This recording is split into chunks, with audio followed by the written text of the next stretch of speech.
As most of you know, my ex-boyfriend stayed with me while my husband was out of town, and it was great. But my husband is home now, and he opened up the medicine cabinet and found a cologne that wasn't his. He asked me about it, and I said that I bought it for him, but it was open and half used, so I don't know if he believed me. But he didn't ask me any further questions, and he's been wearing it. I really like the scent, but now the problem is every time I smell my husband, it makes me think of my ex-boyfriend. It makes me really, really miss him.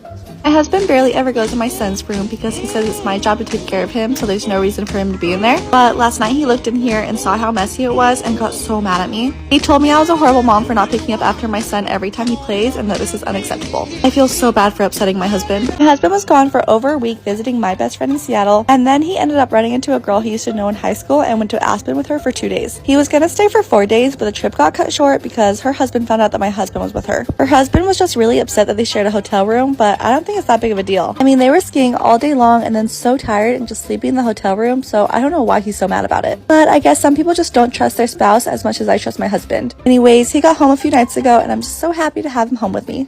Today is day 3 of my husband's unexpected trip to my best friend's house in Seattle. I still haven't heard from them, but I did check their location last night and they went out to dinner and then a movie theater. So I'm glad he's at least getting out of the house a little bit and exploring the city. And while I'm here, I just want to say I know a lot of you are concerned about what my best friend is doing with my husband, but I've been best friends with her since I was 2 and I know she wouldn't do anything with him. He's basically a brother to her. So thank you guys for having my back, but I promise you there's nothing to be worried about. But I really do hope that he calls me soon. My husband was gone for over a week visiting my best friend in Seattle, and then he ended up running into a girl he used to know in high school and went to Aspen with her for 2 days. He was gonna stay for 4 days, but the trip got cut short because her husband found out that my husband was with her. Her husband was just really upset that they shared a hotel room, but I don't think it's that big of a deal. I mean, they were skiing all day long and then so tired and just sleeping in the hotel room, so I don't know why he's so mad about it. But I guess some people just don't trust their spouse as much as I trust my husband. Anyways, he got home a few nights ago and I'm just so happy to have him home with me. Welcome to episode 2 of I Don't Drink, But If I Start, This'll Be Why. Today was crazy and I decided I didn't have any time to get anything done. But then I remember people in the comments telling me just take 15 minutes and get something finished. A little progress is better than none. Had a lot of help in this drawer, which was great. And I found cookie cutters riddled with rust. Nothing like a little tetanus to go with those treats. I cleared it out and junked what I could. I found a few things that I'd love to use, but I couldn't find parts that went with it, so I threw those out too. It took less than 15 minutes and everybody ate on time. I don't know what I'm gonna tackle next, but I'm sure I'm gonna complain about it.